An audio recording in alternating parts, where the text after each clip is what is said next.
Hello everyone, so this is my Nottingham Forest vs Wolves Premier League preview. If I look like I've been dragged through a bush backwards, because I feel like I have. I've been out for the count the last few days. Oh my god, you know what it's like when we get the flu? Us men, it's like the world's ending. But yeah, I don't know if it's because of the weather at the Wolves game. Bedridden, Sunday and Monday, sweating, high fever. My dad had the same, so it must be something to do with the Wolves. I don't know, but yeah, we're back in action today, finally back on our feet. But anyway, I've seen the Rob Edwards press conference. I'll react to a bit of that, and also I've got to talk about why he has to get a result in this game against Nottingham Forest, because the tide's starting to turn again, and I was quite shocked the amount of people in my own personal comments on YouTube in my Chelsea video who are already Rob out. I'll give my argument and give both sides as we go into this preview, but yeah, I can see. Looking at the bigger picture, we've won one game in the Premier League. Drew 3, lost 10, I think it is. We've lost the last 3, and in 2 of the last 3, Rob Edwards has made a blunder in his team selection, away at Man City, not starting a striker, and of course, the very naive move of going to a back 4 and playing a 4-3-3 and keeping Hwang in the starting 11 against Chelsea the weekend just gone. It's not good because every fan could see that's the wrong thing to do against that team. He alluded to the fact he wanted to be a bit more positive, which I said in my own video, I respect the bravery, but maybe Chelsea's not the game for that. I think his plan is to go to a 4 next season, but it just never has really worked for us in the Premier League, has it? Apart from spells under Lopetegui, maybe, a back 4. But yeah, it's not good, and the fans are turning again, as they started to turn when we lost 7 in a row when he first come in. He obviously saved himself a little bit with that run where we drew at Man United, got the West Ham win, got the Shrewsbury win, the FA Cup, and a few draws against Everton and Newcastle. But fans are saying, nope, he's not good enough. He's not the man to bring us back up next season. For me, I think that's a bit too early. I get the grievances and I get the concerns with Rob Edwards, but we brought him in initially for next season. Yes, if we go on the rest of this season and lose every single game, then I'm with you. He's got to go.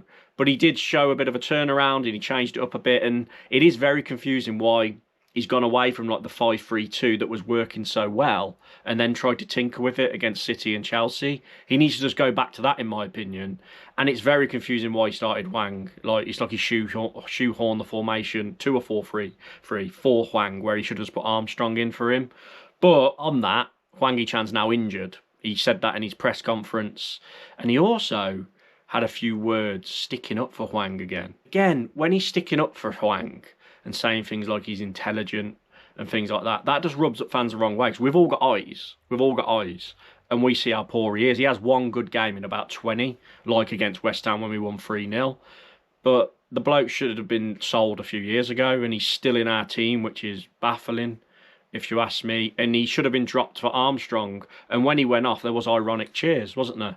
There was ironic cheers against Chelsea, which ain't a great thing, but fans are just frustrated with the amount he plays. He referred to Mosquera's push as well, saying it was like a heated moment, but he does good things well. And again, some of his press conferences now are starting to frustrate fans as well. But if we start winning again, then fans will be off Rob's back. It's a very fickle game, as I've said before, but I think he should be the manager going into next season. I get people's concerns. I get people saying if Nuno gets sacked from West Ham and then he's available, get him back for next season, because we've already got Rui Pedro Silva here. I get that, but for me, they're sticking with Rob, and unless we lose every single game and get knocked out against Grimsby, I think he will be our manager next season, because they want stability and they don't want to keep chopping and changing managers, and Rob's our man at the moment. It's not looking good as well, because Middlesbrough, if you saw the stat that Sky Sports put out, Middlesbrough have improved in every area since Rob left and Kim Hellberg joined. They're now top of the league. So that doesn't help that those stats dropped as we've had this little dip again and fans are not happy with him. So it's a bit of a tough moment for Rob. He did say, as well as Hwang being out, Andres a doubt he'll have a late fitness test, and Toti Gomez is still out completely for this fixture. And it's a massive game for Forest, but I think there's more pressure on Forest. They lost to Leeds, obviously, so they find themselves so close to the relegation zone. Big pressure on Sean Dyche and big pressure on Rob Edwards. So although you know, you'd probably say it's more important for Nottingham Forest. This is huge for Rob Edwards. If we lose 3-0, for example, this ain't going to be good because a lot of our fan base who have already turned will get louder and louder. So we need to get a result in this game, in my opinion. It's huge that we get a result, especially after losing 3 in a row, and try and stop the rot and try and progress us towards that 11-point tally that we're so desperate to get past. Of course, with Forest, Gibbs-White, we know that. So it's going to be a hostile game. I hope Mosquera can keep his head if he is to start. And yeah, it's always a hostile game, isn't it? Gibbs-White always seems to wind our fans up and vice versa. And he always seems to pop up with a goal. And in terms of our head-to-head history, in the Premier League, we've only played them 7 times. We've only won once, which was a 1-0 win a few years ago. If you remember the funny meme with the axe going into the wood, a tree, obviously the forest, the trees. A few years ago, big win at the time for Wolves. There's been 4 draws, and Nottingham Forest have won 3 times in Premier League history. There's been 3 1-1 draws in this fixture.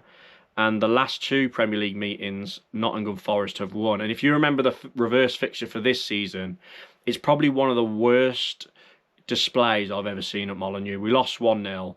We were horrendous. I remember Chachua particularly that day was an embarrassment. And we handed them the win when Sam Johnson did the hand of God, if you remember. And Igor Jesus, I think it was, heads the ball home. So Forest ain't great. They're struggling themselves. So it's definitely a winnable fixture if we're on it and we play like we have been pre the last 3 games maybe and go back to the way we were then we've probably got a chance. But huge game in the grand scheme of things for both managers and obviously particularly for Nottingham Forest for their Premier League future.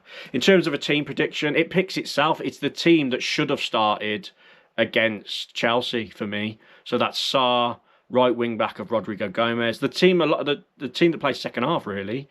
Mosquera, although he was a bit hot-headed, I think he'll give him another chance because Doherty didn't look fit for me against Chelsea, although he was exposed in a 4. Santi, steady Eddie, Kelechi, as I say, should have started anyway. Hugo Bueno, who did struggle against Chelsea, but again, he was in a flat back 4. The 3 in the middle, it's got to be Angel Gomez, João Gomez and Mane, who has been a bit quiet the last few games, but if we attack a bit more, he might show his quality. And then it's got to be Tolu Arakaderi with Armstrong up top. Now, interestingly, I thought Angel Gomez had a fantastic debut. What a quality player on the ball. And Armstrong was a bit quieter early on, but he did end up getting the assist second half for Tolu, and he looked a bit better being in a 2 more centrally second half. And again, we sign a goal scorer and playing him out on the left in a 4-3-3 is a bit silly for me, although he can play there. I just don't get it. I don't get it. And Hwang on the right was even worse. So that's the team. I think it pretty much picks itself. I think everyone would agree on that. But thankfully, he can't start Hwang, so we can't have that dreadful dilemma. Now, score prediction with my head, I think there's been a lot of draws in this fixture, and I think with my head, if I'm being sensible, I think this will be a 2-2 draw. I think for Forest, Gibbs-White, he's going to score, so you've got to say him, and Jesus.